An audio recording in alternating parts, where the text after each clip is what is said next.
Hello and welcome back to Market Shares. I'm your host, Tony Blodgett. And today, I think it only makes sense to talk about the Fed. I know, I've been talking about the Fed a lot recently, but that's because there's a lot to talk about. But this is something a little bit different. You know, a few weeks ago, I was talking about comments that President Trump had made about the Fed and the fact that he wasn't going to fire him. But then he did make some comment about, well, if it was for cause, if it was for, some sort of an illegal act, and I was like kind of rolling my eyes like, what does that even mean? Well, something's been brewing, and this week, Anna Luna sent over a criminal referral for perjury against Jerome Powell.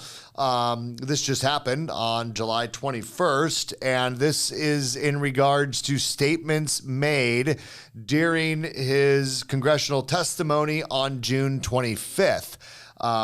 So let's unpack this a little bit. To me, this obviously seems like a witch hunt. There's no question, we know with 100% certainty what the president would like to see. We know what, many other, there's been some economists that have called for Jerome Powell's resignation. We know how Scott Besson feels. We kind of know how, we know kind of what the pressure has been against Jerome Powell. This just seems like another attack in that same direction. And I personally think this is an attempt to get him to resign. But what is this all about? What is this perjury case about? Well, it all stems around the renovation project that is currently ongoing with the Federal Reserve building. So they're in a very dated building. And so there's been some renovations done to update the building, make it safe for those people that occupy that building on a regular basis. And the testimony's been that, it's dilapidated, it's in bad repair, and these are needed updates. Now, I don't know, guys. The bill for this renovation is $2.4 billion. So that seems pretty substantial to me. I mean, look, I'm no expert at what it costs to build a commercial building, but I have watched some different, podcasts and discussions about this. And, they were showing examples of like whole buildings that were built for less money than what this renovation costs. But this isn't really about the cost of the renovation. It was about statements made about the renovation and some of the more extravagant, upgrades that had been done, we'll say luxury upgrades. And Jerome Powell said that there was no luxury upgrades, and they're claiming that this was perjury. This was a misrepresentation, lying under oath to Congress about some of these upgrades. I think this has to do with a VIP dining room, some extravagant use of marble, and, a couple other, things about the building. The other misstatement that they're claiming is that Jerome Powell said that this is a very aged building that's never had any updates. And apparently there was a fairly substantial update to the building that started in 1999 and was completed in 2003, and that was completely omitted from the statement. Yet it's clearly, documented that this all happened. So, this really it changes things, in my opinion. This puts a lot of pressure on Jerome Powell to have to defend his actions, which he's already done in front of Congress, but this brings even more, scrutiny there. And there's even people suggesting that, look, because this is a witch hunt, because this is, the political party that's in power really trying to influence the direction of the Fed, that maybe Jerome Powell should resign just to, not show that there's any, influence against him that's changing his policy decisions.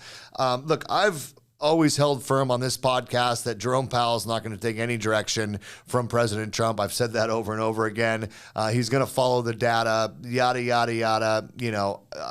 and I feel strongly about that. But when you start having things like this happen, now all of a sudden, every decision that Jerome Powell makes is going to be under even more scrutiny. It's like, well, did he do this because of the pressure that's being applied to him? Did he make this decision to get them to back off because he did do something nefarious, right? All these things come into question, and I would not be surprised at this point if Jerome Powell did decide to resign. And I think that's what they're hoping for, but not because he necessarily is guilty of this, but to provide some distance between the situation, right? So look, do I think that's the right thing to happen? Not necessarily. I don't really have a strong opinion either way. I think that this is what happens in politics, unfortunately.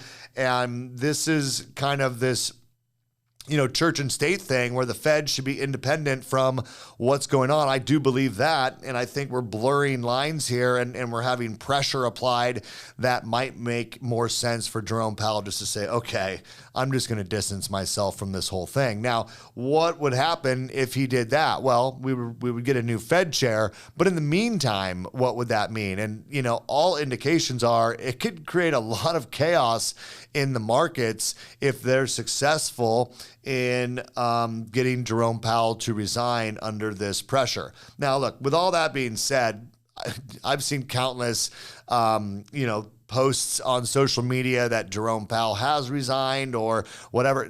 As of today, that has not happened. Today is Tuesday the 22nd when I'm recording this. So as of right now, that has not happened. And, I think it would be much more than some, AI postings on social media. It would be much bigger news if that were to actually happen. And, but I think it's possible. I do think it's possible at this point, given the pressure.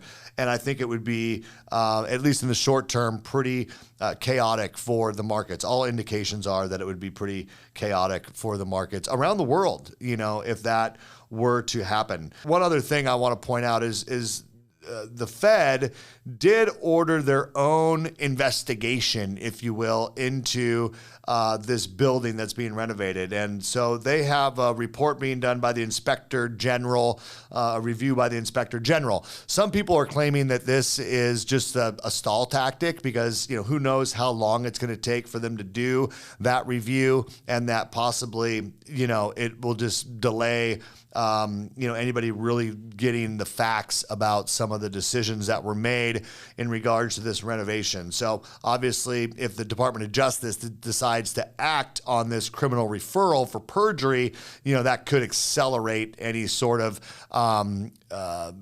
review that might be done of the decisions that were made on this building. So anyways, that'll be interesting. Now, who's in line here for this? So I figured, why not go to where everyone goes to get the best odds, and that's, Las Vegas. So this is interesting because as of today, the Vegas odds, which by the way peaked at 26%, but are currently sitting at 23% for Scott Bessent, the current Treasury Secretary. And I mentioned that on my last call, on my last podcast. I saw an interview with him where the reporter asking him the question asked if he would accept that role, and he said, I would accept any role that the president asked me to do. There's been some rumors of, would he remain the Treasury Secretary while also being the chairman of the Fed? Like, that seems like a total conflict of interest to me. But hey, we're in uncharted territories here. I guess anything can happen. I think that's pretty unlikely. But Scott Bessent is the number one, at least with the Vegas odds, which, believe it or not, a lot of people follow what the Vegas odds are saying. And Scott Bessent is at 23% right now.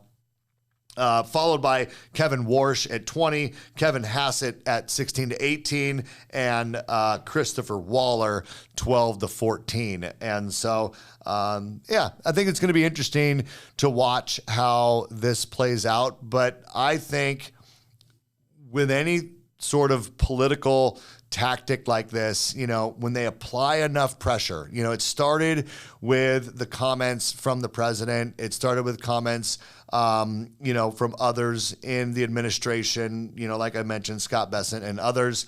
And now it's accelerated to actual criminal referral to the Department of Justice. I don't think it stops here. I think that the onslaught of pressure is going to continue because there's so many people within, the Trump or MAGA, kind of side of the party that want him out. And there is mounting, economists, more and more economists that I am reading saying, not necessarily that they want Jerome Powell out, but he is definitely holding rates too high for too long and needs to start taking more aggressive action to bring that down.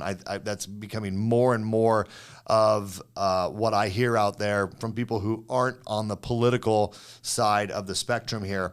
And I even mentioned the conversation that I had with Barry Habib and those discussions. People in the mortgage space feeling like if nothing else, our Fed funds rate is definitely a little bit higher than where it should be, given what's going on with everything. So anyway, developing story, you guys. I think this is super interesting. My guess is, if I was a betting man, my guess is they will continue to apply pressure at this point to Jerome Powell until he resigns. I'm going to be surprised to see him play out at this point his full term, which I believe is through May of 2026. That could still happen, but just reading the tea leaves here, my guess is when you see this sort of aggressive action, they're going to be relentless until they get him to bow out, and then we will see a changing of the guard.